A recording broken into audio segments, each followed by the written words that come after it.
ground. They found my nephew's body under a bridge on Archer Road, on the side of the road. They found my nephew under a bridge and said a car pulled up and he stepped out of the car and staggered and fell to the ground. How in the hell that you left my nephew and then found him under a bridge when ain't nobody under the bridge, Lord God? You guilty for that alone. His whole skull was fractured to the front, fractured to the back. So if you hit him in the back of the head, whatever rumor, whatever lifetime mystery, puzzle, whether it was an accident, then you say he stumbled out the car. Then you say he jumped out of the car. You was going 25 miles. Then you say he tripped on the feet as he was getting out. Accidents happen. But quit lying, Lulu. Tell us what happened to my nephew. If y'all was arguing and it started at the cabin, like you say, and however he ended up on the bridge, we need to freaking know. It's so sad. It's so sad. We just want answers. We don't have all the answers, but I want to give some honest perspective from what happened. We were at Texas Roadhouse. Wait. And for y'all that just joined, this is the nurse and her husband that tried to help my cousin. Yet. I'm hoping so. Okay, fiance. But so, at 5 o'clock, we left Texas Roadhouse, like 5:02. We were at this light behind a car. Yes. There was a red car in front of us. There was another guy involved too. Yes, I talked to him. Okay, you talked to him? Yes, Okay, I good. have his information. He pulls forward and he stops. I'm like, what's this guy doing? And I honk and he turns his blinkers on. Like, okay, he's not working. We go around, we see someone's in the road. She's a nurse, so we immediately pull over. So where were you not to stop y'all? We were in this lane. The outside lane? His car would have been right here. He had the flashers on. He has flashers. We got here, we see his body. He was up there about 15 feet. Yep. We get out. She immediately runs over. I had gloves in the car. She's checking him. You want to say what you initially saw? A nurse and her husband were heading home from dinner when they saw something that would haunt them forever. A man laid out under a bridge, fighting for his life. They did CPR, they called 911, they stayed with him. But when his girlfriend finally pulled up 2 minutes before the ambulance left, she wasn't asking if he was okay. She was making sure her story was straight. And that's when they knew. Something about this wasn't right. Let me tell you something. This case right here, it's been tearing up the internet. And for good reason. Because what was supposed to be a romantic Christmas getaway for Tyrone Davis Jr. and his girlfriend Kiara, who goes by Lulu, turned into something his family is still trying to make sense of. Tyrone Davis Jr., known to everybody as Dro or T2 or Stepdaddy Dro, depending on which platform you knew him from, this man was beloved. Like, truly beloved. He was a truck driver, a YouTuber, a blogger, a motivational speaker.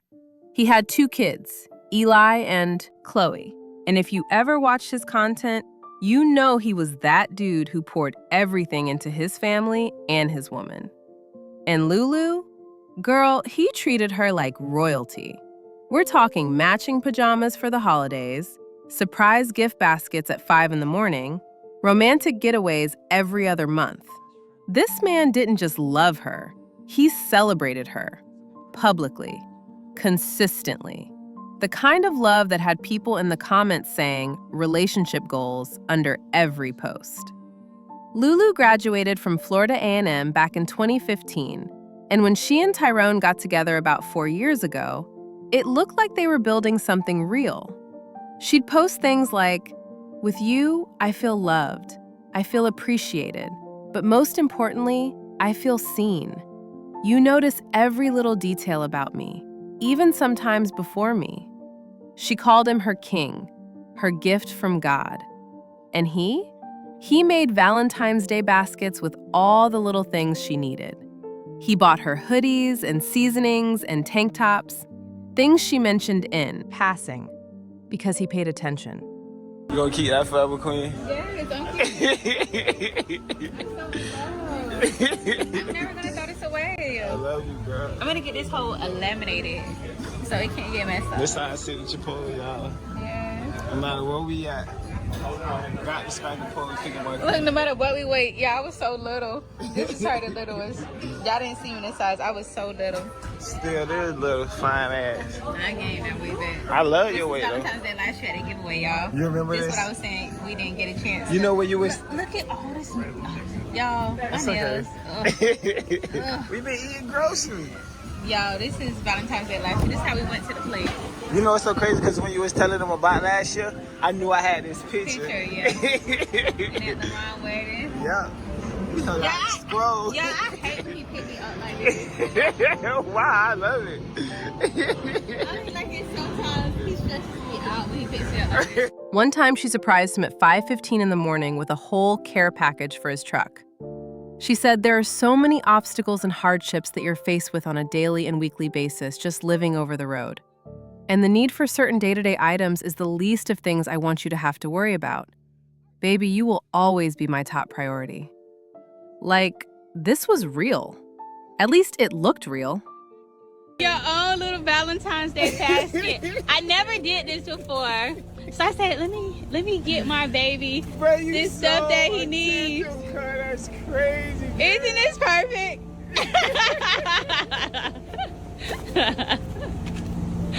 Like, give me a kiss, bro.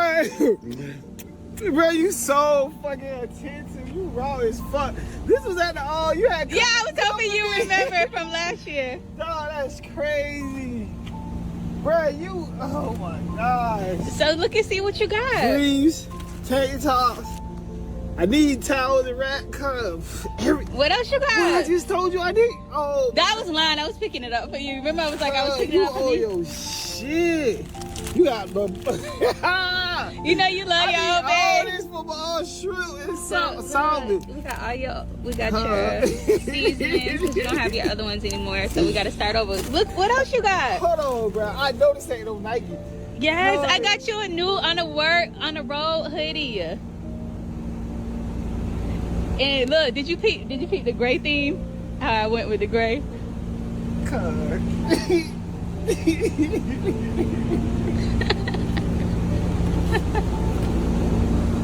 Yo, he don't never know how to express. I ain't do well. No, honestly, how you express is perfect. But I'm about like you always be lost of words. You got me about to shed a tear, con. That's crazy. Look what else you have though. Come on, keep looking. You got a little bit of everything in there. I'm trying to digest and process all of this, man. Bro, that's crazy. Bro, this jacket is so perfect. Moving on to Christmas 2024. Tyrone and Lulu decided to take a trip to a cabin in Gainesville, Florida. They posted videos, laughing, opening gifts, playing games. Tyrone had on his white tank top and sweats, looking comfortable and happy. Lulu had a boot on her leg from a broken ankle, and true to form, Tyrone wasn't letting her do anything. This man would literally carry her. He'd tell her, get in the back seat and lay down so your ankle can heal. That's the type of man he was. On camera, everything looked perfect. They were playing dice, games for gift cards, teasing each other, saying I love you back and forth. It was the kind of content that makes you smile. But then, something shifted. See, here's where things start getting murky. According to witnesses who were staying at nearby cabins, on that Friday night, the night before Tyrone ended up in the hospital, they heard voices, an argument, and it wasn't quiet. One witness said they heard Lulu's voice, and she didn't sound happy. But here's the thing that stood out to them. Lulu was outside the cabin by herself, going back and forth from the cabin to the car, carrying bags and belongings. Alone. Now, this is the same woman whose man wouldn't let her lift a finger because of her broken ankle. The same man who carried her like a princess. So why was she out there moving bags by herself? And where was Tyrone?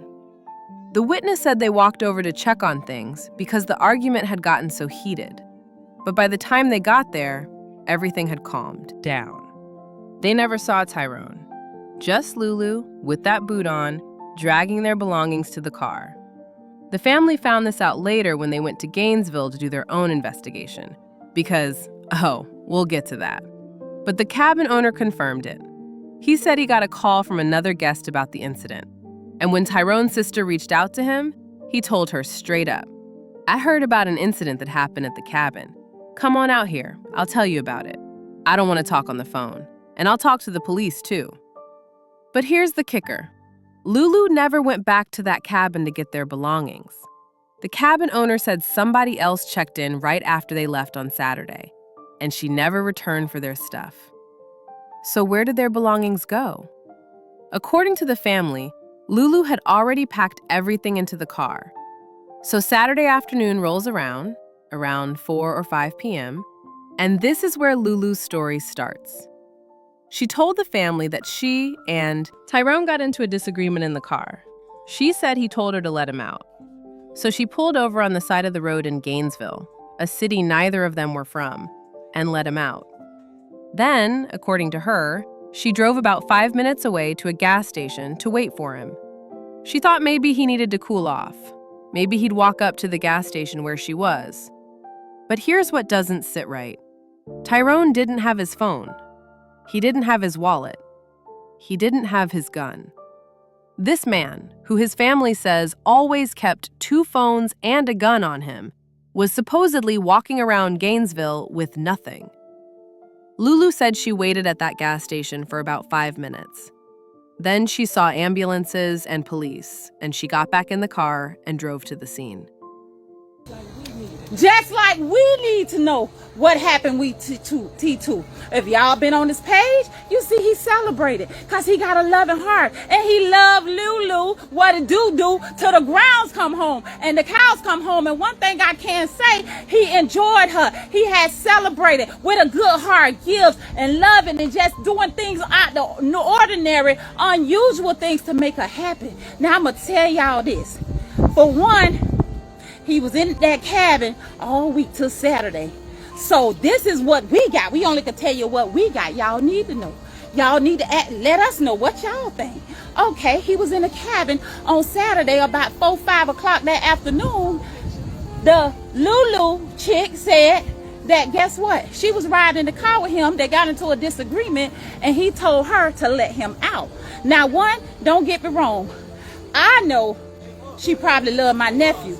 I do know my nephew really loved her unconditionally. But let me tell y'all out here, whether she loved him, he loved her. It's a thin line between love and hate. It's a real thin line. So for one, if he told you to let him out the car and your message was you pulled on the side of the road and let him out the car and you pulled off and left my nephew in Gainesville, somewhere you and him the only ones there, no family, no people, no nothing. You left my nephew and you said you drove up to a gas station 5 minutes to wait. Maybe he needed to cool off. Maybe he needed to get time to himself to walk up. You thought he was going to walk up to that gas station where you was waiting on him at for 5 minutes. Within 5 minutes, you see ambulance, you see police, you see ambulance, you see police, and you know something ain't right. So you get in your car and get back there to the scene with my nephew getting in on a stretcher, getting in the back of an ambulance. You throw him out and left him for dead. And if you didn't, that's how we feel. And if we wrong, Lord, forgive us, but reveal the truth. Okay, so now we're at the bridge. Brandy, the nurse, and her husband were leaving Texas Roadhouse around 5:02 p.m. They came up to a light on Archer Road and noticed a car in front of them had stopped in the middle of the road with its flashers on. The husband honked, thinking the car was broken down, but then they saw someone lying in the street. Brandy, being a nurse, immediately told her husband, "We've got to stop." They pulled over and she ran to Tyrone. Here's what she saw. The answers, but I want to give some honest perspective from what happened. We were at Texas Roadhouse. And for y'all that just joined, this is the nurse and her husband that tried to help my cousin. Yet, I'm hoping so. Okay, fiance. But 5 o'clock, we left Texas Roadhouse, like 5:02. We were at this light behind a car. Yes. There was a red car in front of us. There was another guy involved too. Yes, I talked to him. Okay, you talked to him? Yes, Okay, I got good. this information. He pulls forward and he stops. And I'm like, what's this guy doing? And I honk and he turns his blinkers on. Like, okay, he's not working. We go around, we see someone's in the road. She's a nurse, so we immediately pull over. So where were you not to stop y'all? We were in this lane. The outside His lane? car would have been right here. He had the flashers on. See, there's flashers. We got here, we see his body. He was up there about 15 feet. Yep. We get out. She immediately runs over. I had gloves in the car. She's checking him. You want to say what you initially saw? He had a pulse. He was breathing. I opened up his pupils to make sure his pupils were good. They were normal. Okay. He was kind of moving around a little bit, like he was kind of disoriented. And I kept saying, hey, I'm a nurse, my name's Brandy, can I help you? No response. Kind of just kept moving around a little bit.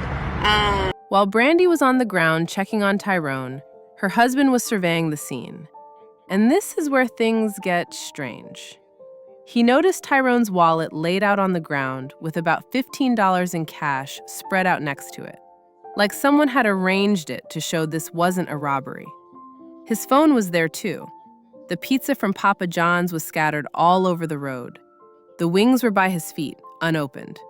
The husband said, it looked like someone set it there like all nice, as if to show this wasn't a robbery. While she was on the ground, I was surveying the area. One of the things I want to mention, I believe you said he always had 2 phones on him? Yeah. 3. He had 3. Oh, 3. Yes, 3. He had a this is what I thought was suspicious, is there was his wallet and his phone. There was about $15 in cash, like, laid out like this, as if to show this wasn't a robbery. It looked like someone set it there, like all nice. The wings were right by his feet. They hadn't been opened. The pizza was all over the road. The other thing I want to say, why was the car going this way if the pizza place is down that way? Right. That's the important thing I wanted to relate. They should not have been coming that way with fresh food. And their hotel was over here. Yes. So they were coming back, which didn't make sense with that story. But we called Thank you. We called 911. By the way, I heard the report there was a homeless person who saw something. I was standing here, I didn't see anybody. So I just wanted to mention that. Because we kind of thought that was a robbery or something like that. So we were trying to be super careful, wondering if there was anybody around. And we didn't see anybody. I told the guy that had pulled over that had the flashers on, I told him, I said, call 911 right now. Yeah, I said, have you called 911 yet? He said, no. I said, call right now. Brandy and her husband called 911. Another man had also stopped. He was the one with the flashers on, and he called 911 too. This first witness, the man with the flashers, later reached out to Tyrone's family and told them something chilling.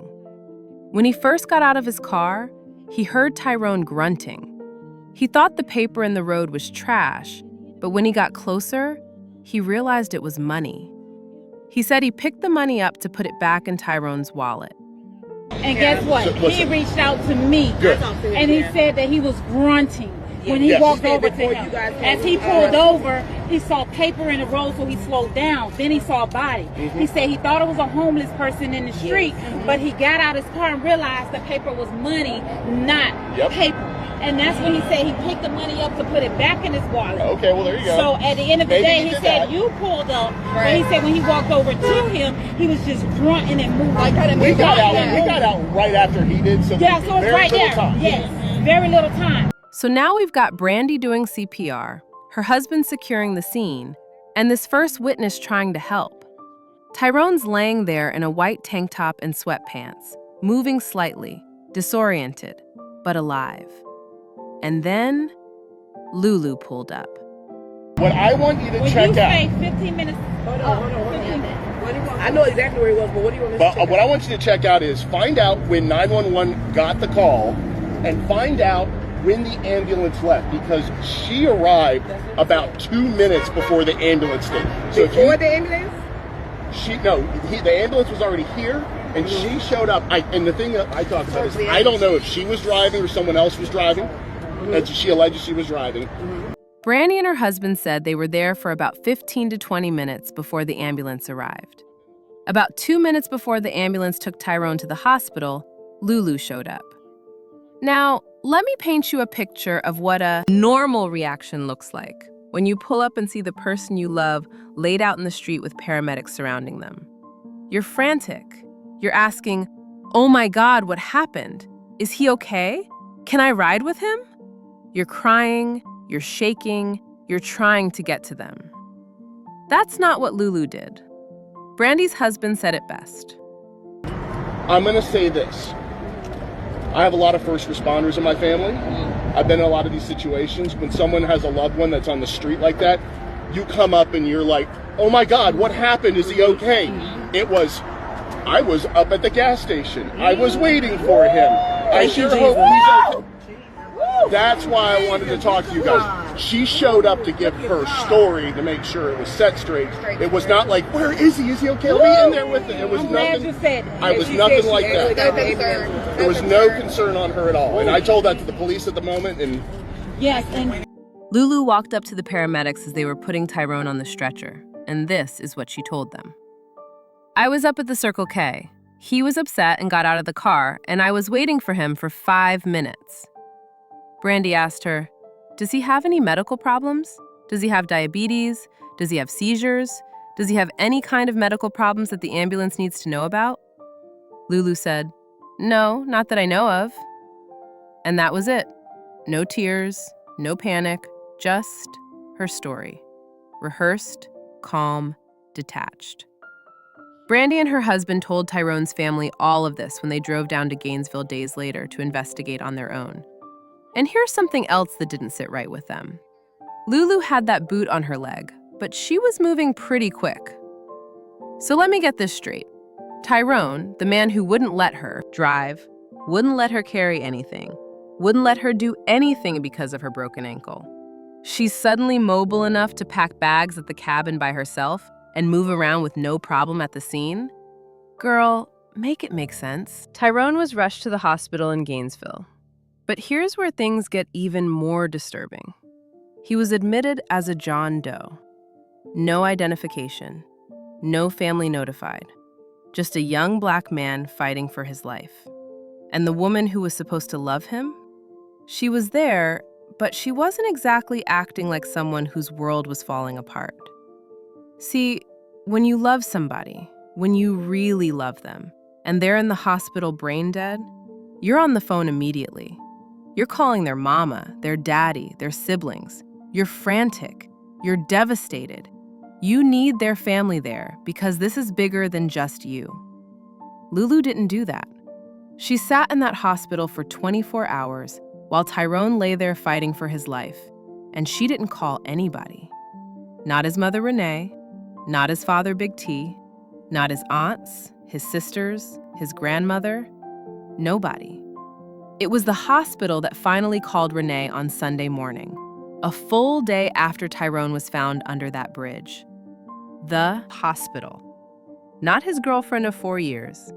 When the family got the call and rushed to Gainesville, Lulu was already there, and according to them, she still wasn't showing the kind of emotion you'd expect.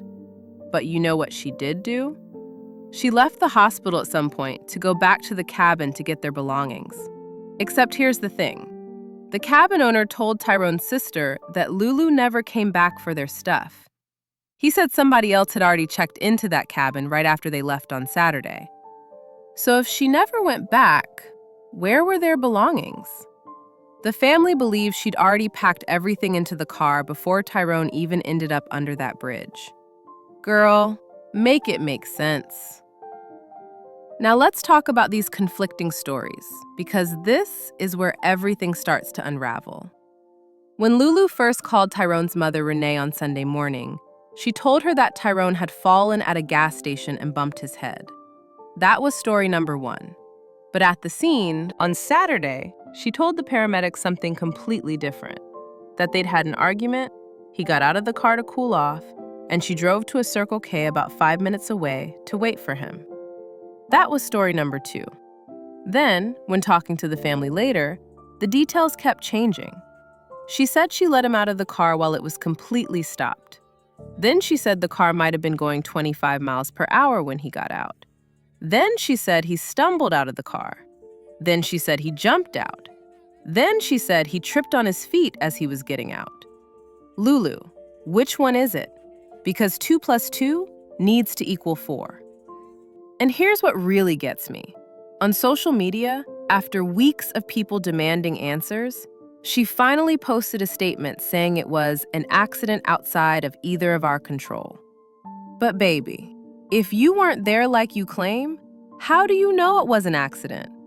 If you were at the Circle K waiting for him and he was alone under that bridge, how are you so confident about what happened? not only that, your story changed because guess what? You called the Mama Renee. And when you called the Mama Renee, you gonna tell Renee, oh, he fell at the gas station and bumped his head. How he fell at the gas station and bumped his head when you claimed to put him out of car. Okay, now the story changed again. This on Sunday morning, Renee drive up to Gainesville. The Davis family don't even know my nephew in the hospital. I gotta call it like it is. My Davis family don't even know that she got the call and call it like it is. Granny, Renee, I got love for you. You done lost 2 sons, and it's your last living son that just got his life taken. But she called you. You said you wasn't gonna call us because you wanted to get up there and see what happened once you got there. So you called my Charlotte and gave us the first story. The girlfriend told you he fell and bumped his head. That's what you said. So when Charlotte got the call, she calling us in the Davis family and say, we got to take a drive and see what went on with my nephew. Guess what? I wasn't there. Y'all wasn't there. Lulu was there. And at the end of the day, nobody knows but God. And it's going to come forward. Not only that, the next story change. Again, come on, Natalie. Come join with me. Take that jacket off. Come join me. Not only that, the Davis family got there. They said he brain dead, trauma to the skull, the back of the skull, his blunt force trauma to his head. Something had to happen. It didn't happen falling out no car. It did not happen falling down no stairs. It did not happen the way they kind of make these different stories. And I ain't gonna say they is Lou. So not only that, you let him out, and at the end of the day, pulled off. You left him for dead. Why would you leave him? How did he end up at the hospital? And let me grant it, y'all. They found my nephew's body under a bridge on Archer Road. On the side of the road, they found my nephew under a bridge and said a car pulled up and he stepped out of the car and staggered and fell to the ground. How in the hell that you left my nephew and then found him under a bridge when ain't nobody under the bridge? Lord God, you guilty for that alone. It's not coincidence. Let me tell you something. If it walked like a duck, it talked like a duck, call Aflac. It's a goddamn duck. My cousin G-Boy said if a duck could pull a truck, hook him up. Some foul play done happened to my nephew. We mourning, we grieving, we angry. He love on everybody. We love all people. You don't do people like that. And then for the ones say, what happened to him? Y'all need to know what happened to him. Some of y'all more family than his own goddamn family. We all are going through our own emotion. I'm finna get out of this phone because I'm getting emotional and I'm under a roller coaster. But I want y'all to know his whole skull was fractured. Fractured to the front, fractured to the back. So if you hit him in the back of the head, whatever rumor, whatever lifetime mystery, puzzle, whether it was an accident, then you say he stumbled out the car. Then you say he jumped out of the car. You was going 25 miles. Then you say he tripped on the feet as he was getting out. Accidents happen, but quit lying, Lulu. Tell us what happened to my nephew. If y'all was arguing and it started at the cabin, like you say, and however he ended up on the bridge, we need to freaking know. We need to know what's going on. It's not right. It's not right. We got a right to be angry. My brother Tyrone Davis got a right to be pissed off and angry by his goddamn son. This is a senseless death. Yeah, God know he was going to check out. But guess what? At the end of the day, decisions had to be made. He loved you, girl. And at the end of the day, if you're taking a side and you're blaming, you just as guilty as can be. You just as guilty as her. Because if you can't see it, Ray Charles can see it. If you ain't got nothing to conscience, tell the truth. What happened? God gonna reveal the truth. Them detectives gonna build the truth. My family don't even wish no hate on you for death. But I'm gonna tell you, your ass gonna pay for what happened to my nephew. And whatever the truth is, it is gonna come out. It don't make no sense. Let me tell you something. When you're telling the truth, your story doesn't change. It stays the same because it's what actually happened. But when you're trying to cover something up, the details shift. The timeline gets fuzzy. The narrative keeps adjusting based on what you think people know. Now, this is where we need to talk about something that didn't get enough attention in the initial coverage of this case. And on a channel like Unheard Cries TV, where we focus on domestic violence, on femicide, on abuse that happens in relationships, this detail is critical. Lulu had been arrested before for domestic violence against Tyrone. Public records show that she was taken into custody at the Ritz-Carlton in Miami for domestic battery against him. Someone called the police on her for jumping on Tyrone, and she went to jail for it. So let's be very clear. There was a documented history of physical violence in this relationship. And the aggressor? it wasn't Tyrone, it was her. Tyrone's family made this very clear. They emphasized that if the roles were reversed, if Tyrone had been the one with the history of putting his hands on Lulu and she had ended up dead under mysterious circumstances, he would have been under the jail before he could even make a statement. But because the abuser in this relationship was a woman, it seems like that history isn't being weighted the way it should be. And here's what we know about domestic violence. It escalates. It doesn't just go away because you post cute couple videos on social media. It doesn't disappear because you exchange gifts on Christmas morning. When there's a pattern of violence, when there's a history of someone losing control and putting their hands on their partner, that pattern doesn't just stop. The question is, did it escalate? Did whatever started as an argument at that cabin on Friday night turn into something much worse on Saturday afternoon?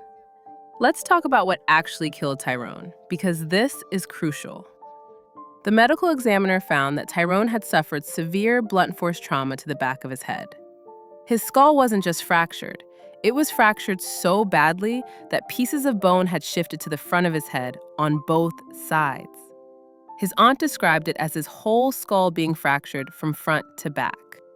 Now, I'm not a medical examiner, but let me ask you this.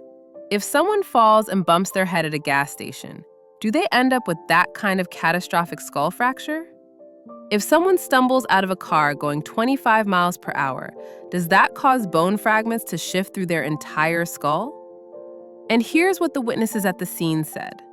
Tyrone had no broken bones, no injuries to his arms or legs, no road rash, no bruises consistent with being hit by a car or falling from a moving vehicle.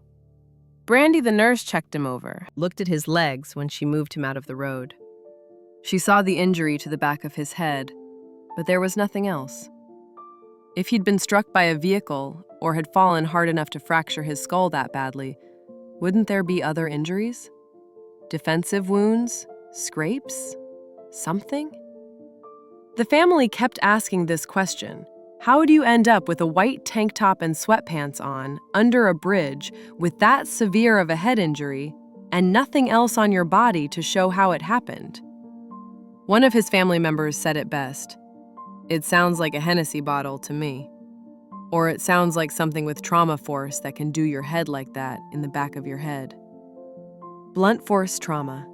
That's what we're talking about. Not a fall, not a stumble. Blunt force trauma. Okay, so let's piece together the timeline because this is where things get really suspicious. Tyrone and Lulu left the cabin and checked into a hotel. Then, according to surveillance footage, they went to Papa John's Pizza to get food. The family was able to view this footage, and they said Tyrone looked completely normal. He was walking fine, talking, smiling, getting his food. No signs of injury, no signs of distress.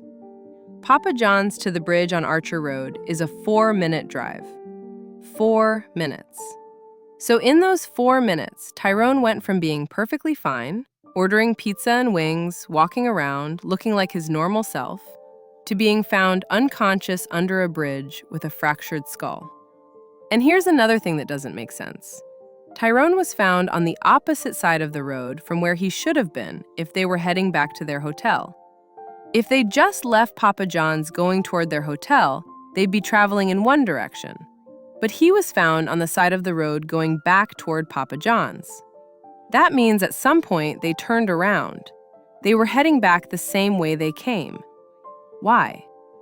The witnesses at the scene said the pizza was scattered all over the road. The wings were by Tyrone's feet, still in the box, unopened. His wallet was laid out with cash spread around it, like someone was trying to show it wasn't a robbery. But here's what's missing. His phones. Tyrone always kept 3 phones on him. Always. That's what his family said. He was a businessman, a trucker, a content creator. He needed those phones. But when he was found under that bridge, no phones. Lulu had them. She had his phones. She had his wallet information. She had access to everything. And speaking of access, the day after Tyrone was pronounced deceased at the hospital, Money was transferred out of a bank account he shared with his sister. The account went to zero. And who had access to Tyrone's phone and his banking information? Lulu. His family made it very clear. Why did you transfer the money out of his bank account that he said shared with my sister the day after he was pronounced deceased at the hospital? My sister and T2 share a bank account. The account is on zero, and it shows the money was transferred to his single account by himself. You got access to his cell phone, you got access to his bank accounts. If you ain't money hungry and desperate and you got all access to everything he got, we ain't worried about no worldly possessions. We screaming justice over here. We want justice over here. It ain't about the money. He got $1 million wardrobe. He got a son. You think we give a darn about the clothes? We would rather have my nephew here. We would rather have my nephew with breath in his body. If you ask me, I'm going to tell you real quick. I said he should have dusted rolled in the car, fired on him, shut him out, took the domestic violence charge, and then just bonded out. But he's not that guy. He's not that guy. No, I'm letting them know he's not that guy. He's not a woman abuser. He ain't gonna put his hand on a woman. But I was thinking every scenario, maybe she didn't do it. And I know one thing for sure. Not only that, let me say this. Let me say this. She put the account to zero. But the fact that she transferred that money the day after he died, that's not grief. That's not someone in shock trying to process the loss of the love of their life. That's someone securing assets while a family is planning a funeral. Period. Now here's where this story takes another turn. Because when the Davis family felt like the Gainesville Police Department wasn't moving fast enough, they did what Black families have been doing for generations when the system fails us. They investigated themselves. They drove from Fort Lauderdale to Gainesville. They went to the cabin and spoke to the owner. They went to the scene under the bridge. They tracked down the witnesses who'd found Tyrone and got their stories firsthand. They went to Papa John's and viewed the surveillance footage. And you know what they found out? The detectives hadn't even contacted the first witness, the man who stopped his car with the flashers on and called 911. He'd given his contact information to police at the scene, and nobody ever called him back. The family had to tell him to reach out to the detectives. The family had to connect the dots that the police should have been connecting from day one. Tyrone's Aunt Tasha said the detective told them that the traffic cameras in that area only record when someone runs a red light, that they don't record continuously. But Archer Road is one of the busiest streets in Gainesville. It's lined with businesses. And the family wanted to know, did anyone check the surrounding businesses for camera footage? Did anyone pull recordings from nearby gas stations, restaurants, shops? The family also wanted to know, did forensic teams examine the cabin for blood spatter or DNA? Did they examine the hotel rooms they stayed in? Did they examine Lulu's car for evidence? Did they pull her phone records to see where she actually was during the time Tyrone ended up under that bridge? These are basic investigative steps, and the family felt like they were the ones having to push for them. Let me tell you something. When the people who love the victim are doing better detective work than the actual detectives, something is broken. The response to this case has been massive. People from all over the country have been following Tyrone's story, sharing his name, demanding justice. The witnesses who stopped to help him have been called angels, and rightfully so. Brandy and her husband, the first man who stopped, they didn't have to get involved. They could have kept driving. But they stopped, they helped, and they told the truth about what they saw. And what they saw was a woman who showed up to that scene more concerned with making sure her story was straight than with whether the man she claimed to love was going to survive. On social media, people have been calling out the inconsistencies. They've been pointing out the red flags. They've been asking the same questions the family is asking. But it's not just about social media outrage.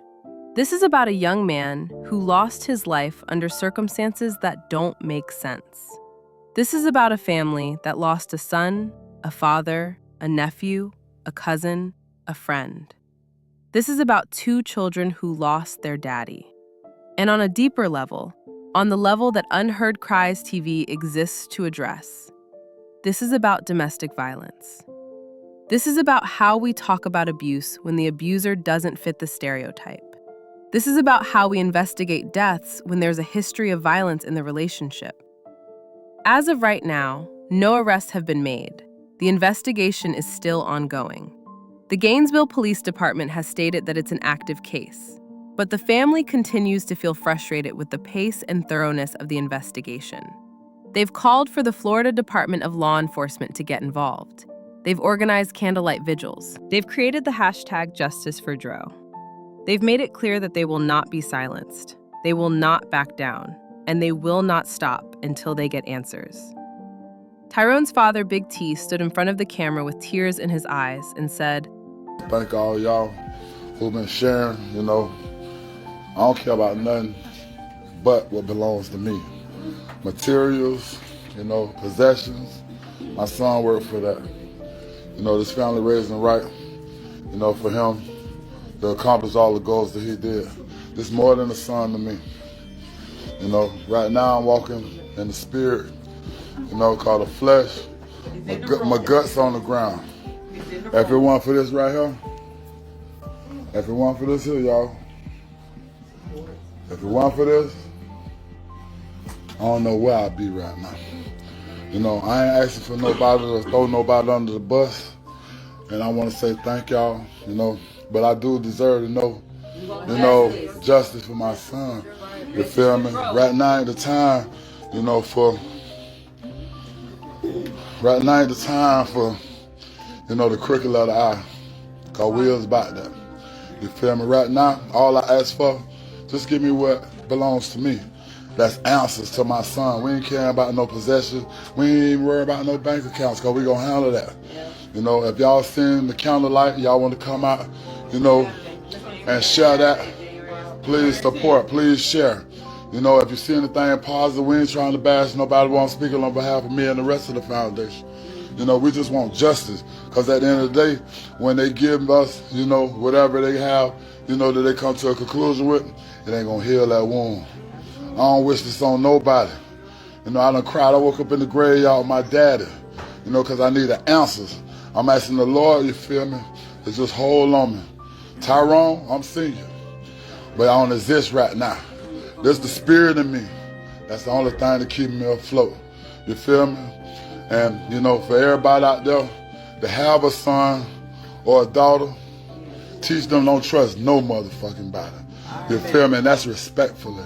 Because at the end of the day, we never thought this. We embrace people. And I ain't going to put it on my tongue to call no name. But at the end of the day, you see this here? And they out the door too. And I can look all out the door. Yes. They're out there, the whole yard, the whole... 500 plus. We speak in numbers. I'm just asking y'all to share anything, that's pushing positivity to help me and this foundation over here, this Davis Strong Village, get closure and answers. That's all I ask for. What more can a father ask for? I appreciate y'all. Thank y'all. Justice for Dro! Yes! Now, in the midst of all this pain, all this grief, all these unanswered questions, the family had to deal with one more incredibly difficult situation: the funeral. Tyrone's mother, Renee, had already lost 2 sons before Tyrone. 2. And now her last living son was gone. So when it came time to make funeral arrangements, emotions were understandably high on both sides of the family. But here's where things got tense. Tyrone's Aunt Tasha reached out to Renee to coordinate the funeral plans. She said, "We need to get together. We need to move forward and make these arrangements." And the Davis family, Tyrone's father's side, had one request. Just one. They asked that Lulu not be allowed to attend the funeral. And you know what Renee's first response was? Well, Kiara's coming. Tasha said she heard that and her heart sank. She told Renee, "Think about it, pray about it. Get back with me and let me know what you want to do." But deep down, she knew what she'd heard. After a few days, passed with no response, the Davis family decided to move forward on their own. They planned a candlelight vigil. They made their own arrangements. And when Renee's side of the family found out, there was tension. Questions about why Renee wasn't included in certain decisions. Questions about why communication had broken down. But Tasha made it clear. Without me trying to explain the situation, regardless of what you think, regardless of a side, it never was a side. The only thing that Davis had an issue with, we was not dealing with Lulu at all. We was not coming to grips with Lulu at all. It's our choice. She continued, we got love for that family, and that's why we come together for that family. But one thing we ain't going to do, and we have our right, we not dealing with no lies, and we not having this woman in our dwelling. And honestly, I can't blame them. This is a family that watched their nephew, their son, their cousin, go on a trip with this woman and never come back. This is a family that's heard multiple conflicting stories about how he ended up under a bridge with his skull fractured. This is a family that knows she was arrested before for putting her hands on him. This is a family that watched her show no emotion at the scene, that saw her wait 24 hours to call them, that discovered she transferred money out of his account the day after he died. So when they said Lulu wasn't welcome at the funeral, they meant it. Tasha put it plainly on social media. This woman got the nerve to think she going to come to his funeral. Well, I'm going to say this with everything in me. This woman got the nerve to think she going to come to his funeral? Welcome to Lauderdale. Welcome to Lauderdale. That's the daddy. That's why you think you going to come to his funeral? I think you better get a rain check, baby. I think you need a rain check. Because when I tell you, this ain't what you want. Tell her come, she can sit between me and my sister. She can come. Listen, one thing about it, two things for sure. That ain't what you want. God ain't even going to allow that. Girl, you ain't got balls like that anyway. So I'm just going to call a spade a spade. All right, sister? I respect that. So let me calm down. Let me calm down. But guess what? We one voice, we one sound. That's all I want to say. she wasn't playing. The entire Davis family stood united on that. Eventually, it was settled. Lulu would not be attending the funeral, and the family moved forward with laying Tyrone to rest with the dignity and love he deserved. On January 10th, from 3 to 6 p.m., the family held a candlelight vigil for Tyrone. It was held at All in Memory, and hundreds of people showed up. The streets of Fort Lauderdale were packed. They brought out Tyrone's personal truck, the one he traveled across the country in, and put a huge banner across the front of it. Car clubs showed up to support. The Dons, the crews Tyrone had been a part of for years, they all came through to show love. People from all over, not just Fort Lauderdale, but from other states, other cities, came to pay their respects. Because Tyrone wasn't just loved by his family, he was loved by his community. His father, Big T, stood in front of everyone and said, "I would like to ask all my homies, everybody who was a part of my son's life, to come out and support him. For the car clubs, the Dons, where he symbolized, we've been doing this for a long time. We ask y'all to come to the candlelight and let's just, you know what I'm saying, help us push this movement. We can put some respect on my son because they left him on the side of the road." The family also went to the exact spot under the bridge where Tyrone was found. They placed balloons, teddy bears, flowers. They stood on that bridge and recorded videos showing just how close Papa John's was.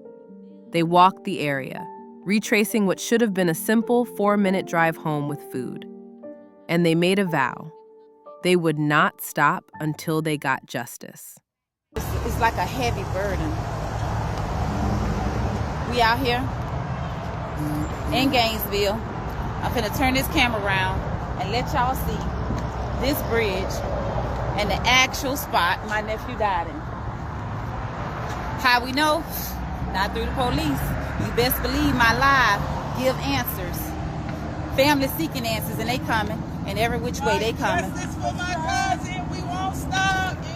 They on both sides of the bridge, but I wanted to come down here exactly to show y'all this bridge and where we at. My nephew was found right up in this area, right here. Now, y'all see that bridge? My nephew was found right here in this area. There's no way, if he was in the middle lane and got out to the right and ended up in this second lane right here, I'm sorry, in this little foyer right here, if he ended up in this foyer, and let me be specific, with a white beater on, whatever y'all want to call, white tank top and a pair of pants, whatever y'all want to call it, there's no way that he don't got no stuff, grazes, bruises, nothing on his body. This is the moment where he laid his life down at. This is where it all started at, when he became out the car under a bridge, and the bridge is right there. You can't have a tank top on. Thank you! You can't have a tank top on and a pair of pants and not no scratches. At the top of your shoulders, there was rough road debris in the back of your head, at the very high top of your shoulders. But this is the area right here where his body was found at. Not through no police that message came from, not through no detectives that message came from, but from the first one on the scene. The first one on the scene, and we know he was on the scene because he backed it up with facts. He backed it up with evidence. January 6th, I talked to that man. You know what he said? Not one detective from Gainesville called him. Not one. And I ain't even going to go in details because my family told me not to do that. But not one detective called him. It's so sad that they didn't even reach out to him. We had him call them. We had him call them. You mean to tell me this busy road and the detectives say the traffic lights only catch a person running the red light? Other than that, they don't record anything. Come on, Gainesville, y'all got to do better. My nephew ain't jumped. He wasn't on no drugs. He got a reputation where people trying to slander his name. Nicky Stokes. But guess what? He was not an alcoholic. He drove trucks for a living. He was not an abuser. If that's the case, why did a witness call the police on Tyrone Davis, a.k.a. Lulu, at the Ritz-Carlton in Miami? Why did she go to jail for jumping on my nephew public records in Miami? I was so happy that people was joining the cause to take a stand for justice for Dro. I got a heart. My family got a heart. We loved on the Jennings, just so you know. We was always connected all these years with our other sons, doing car washes, doing whatever it takes. We came together to make sure those boys go to rest. Why not? Why not? If you're going to tell the story, baby, tell the whole story. And without me trying to explain the situation, regardless of what you think, regardless of a side, it never was a side. The only thing that Davis had an issue with, we was not dealing with Lulu at all. We was not coming to grips with Lulu at all. It's our choice. But if that side decide to do that, that's fine. We got her nephew, Renee nephews out here, Renee mama out here, and guess what? They willing to take a stand and fight for answers. See, the division coming, and that's how it's supposed to come, to see how we're gonna react. We got love for that family, and that's why we come together for that family. But one thing we ain't gonna do, and we have our right, we're not dealing with no lies, and we're not having this woman in our dwelling, because at the same time, no. All you didn't do when you was over there at the hospital. We're not promoting violence. We just want to know what belongs to us, what happened. You know, my son, he didn't go from being I love you everything to jumping out of the car. It ain't happening. It didn't happen like that. We ain't accepting that. We ain't accepting that at all. This is Renee mama right here. You know why? Miss Aura Lee want answers. She right here, and him right here. I want to answer. I want to know what happened to my grandson. Because I know somebody murdered my grandson. Come on now. Yes, they did. And he shouldn't have went out like that. And he wouldn't have went out like that because he loved his family. He loved his family. He wouldn't have did that. He wouldn't have hurt himself. He wouldn't have killed himself. That's right. No, he wouldn't have. Lulu, you failed. And you lied. And you didn't contact us. You didn't contact us. Renee, no you got a call the next day. You didn't contact us either. And I asked my family to give you a pass. You drove to Gainesville 4 hours away. And then you called my mama and said he fell at the gas station and bumped his head. And now he in the hospital, brain dead. I told my family to give you a pass. They was upset you didn't even dial the number. Come on, y'all. You didn't. The very next day when you got the call, or whenever you got the call, we supposed to got a call. If y'all gonna tell the story, Nikki Stokes, tell the whole story. Tell them how we extended our hand to that mother so many times to Renee, letting her know, come over, we need to get together, we need to have, she said, out her own mouth. I said, Renee, we want to go ahead and move forward and make funeral plans. And I said, we asking for you to come over so we can move on and make those funeral plans. We understood she was grieving, and we showed empathy for that. And I said, it's only one request the Davis family is asking. And that is for Lulu not coming to the funeral. And thank God it's already settled. Now she won't be coming. I'm going to say that first. But the first thing she said out my mouth, her mouth was, well, Kiara coming. And I was like, ooh, I can't tell my family that. So I held it inside. I kept it to myself and told them, she said she'll get back with me and let me know. And in my heart, I was like, Renee, I heard what you said. This is what I told her. I heard what you said. I said, Renee, think about it, pray about it. And I said, and then get back with me and let me know what you want to do, because we never had no problems with Renee family and our family. We always been as one. So after a few days, they asked me, well, what did she say, Tasha? I said, she didn't say nothing. I didn't hear from her. So guess what? Her time expired. We moving on, because I couldn't tell them what she had told me. So what I did was plan a candlelight. I planned a candlelight and said, we're moving on.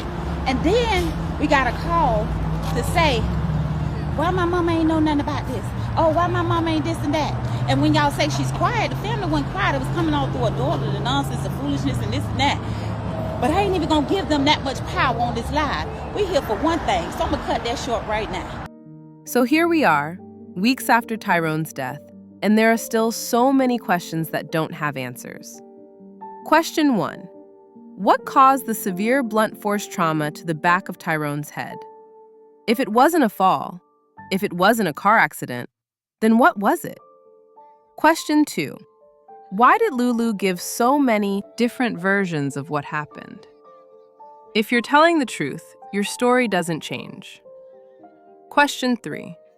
What happened in those 4 minutes between Papa John's and the bridge? 4 minutes. That's all the time it takes to drive that distance. What happened in those 4 minutes that turned a man who was perfectly fine into a man who was brain dead? Question 4. Why was Tyrone on the opposite side of the road? If they were heading back to the hotel after leaving Papa John's, he should have been found on the other side. But he wasn't. So where were they going? And why did they turn around? Question 5. Why was Tyrone alone under that bridge with no phone, no ID, no way to contact anyone? And why were his belongings laid out in such a strange way? His wallet open, money spread out like someone was trying to make a point? Question 6. Why didn't Lulu call his family immediately? Why did the hospital have to be the ones to notify them 24 hours later? Question 7. What really happened at that cabin on Friday night? Witnesses heard an argument.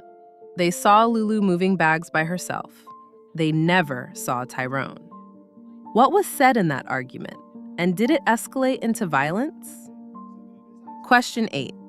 If Lulu had been arrested before for domestic violence against Tyrone, why is that history not being treated as a red flag in this investigation? These questions matter, and they deserve answers. Tyrone Davis Jr. was 28 years old. He was a father to Eli and Chloe. He was a son to Renee and Big T. He was a nephew to Tasha and Natasha.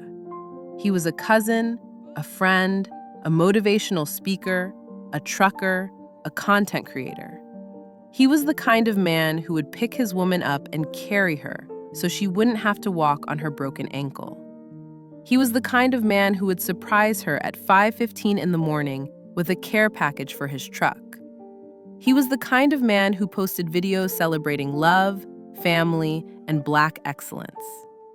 He worked hard, he loved harder, and he deserved so much. More than to be found alone under a bridge, fighting for his life, while the person who was supposed to protect him acted like a stranger. His grandmother said it best. "I want to know what happened to my grandson because I know somebody murdered my grandson. He shouldn't have went out like that. And he wouldn't went out like that because he loved his family. He loved his family. He wouldn't have did that. He wouldn't hurt himself. He wouldn't have killed himself." And she's right. Tyrone wasn't suicidal. He wasn't reckless. He wasn't the type to just jump out of a moving car or get into a situation where he'd end up with his skull fractured on the side of the road. Something happened to him. And whether it was intentional or whether it was an accident that someone is now trying to cover up, the truth needs to come out. Because here's the thing about domestic violence, and this is why channels like Unheard Cries TV exist. It thrives in silence. It thrives when people don't want to ask the hard questions. It thrives when we make excuses for abusers because they don't fit the stereotype. It thrives when we ignore red flags because the relationship looked good on social media. But we can't afford to be silent anymore. Not when men like Tyrone are losing their lives. Not when families are left without answers. Not when justice feels like it's moving too slow or not at all. Tyrone's family has been very clear. If the roles were reversed, if Tyrone had been the one with the history of violence, he would have been arrested immediately. He would have been under the jail before he could even tell his side of the story. But because the person with the history of violence is a woman, it seems like that history isn't being given the weight it deserves. And that's not okay. Abuse is abuse. Violence is violence. And when someone with a history of putting their hands on their partner ends up being the only person present when that partner dies under suspicious circumstances, that history matters. Tyrone's family is still fighting. They're still posting. They're still sharing his story. They're still demanding that the Gainesville Police Department and the Florida Department of Law Enforcement do their jobs. They've made it clear. We are his voice. We will not be silenced. We will not stop until we get answers.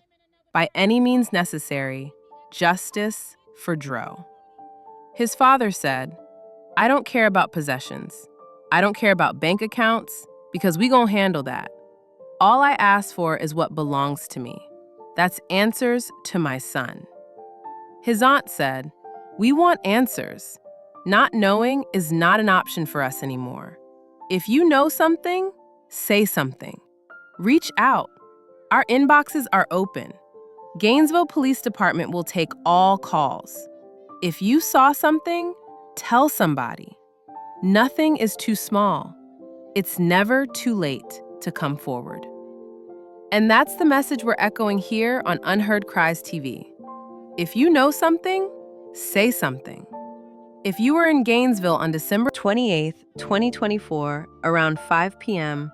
on Archer Road near that bridge, and you saw anything, a car, an argument, anything unusual, please come forward.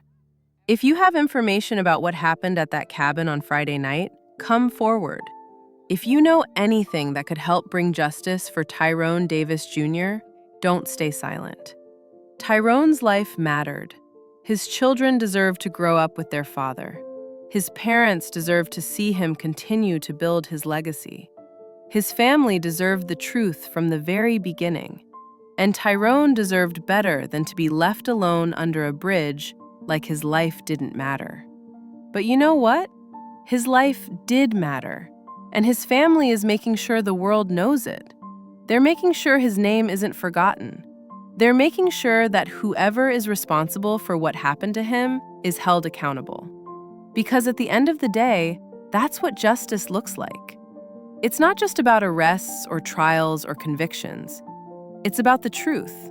It's about accountability. It's about making sure that when someone's life is taken, we don't just move on and forget. So we're asking you, everyone watching this, everyone who's been following this story, keep sharing. Keep posting. Keep saying Tyrone's name. Keep demanding that the investigation be thorough and transparent. Use the hashtag #JusticeForDro. Tag the Gainesville Police Department. Tag the Florida Department of Law Enforcement. Let them know that people are paying attention. Let them know that Tyrone's life mattered and his family deserves answers. And if you or someone you know is in a relationship where there's violence, where there's control, where there's abuse, please reach out for help. Call the National Domestic Violence Hotline at 1-800-799-7233. Talk to someone you trust. Make a plan to get safe. Because what happened to Tyrone didn't start under that bridge. It started long before that.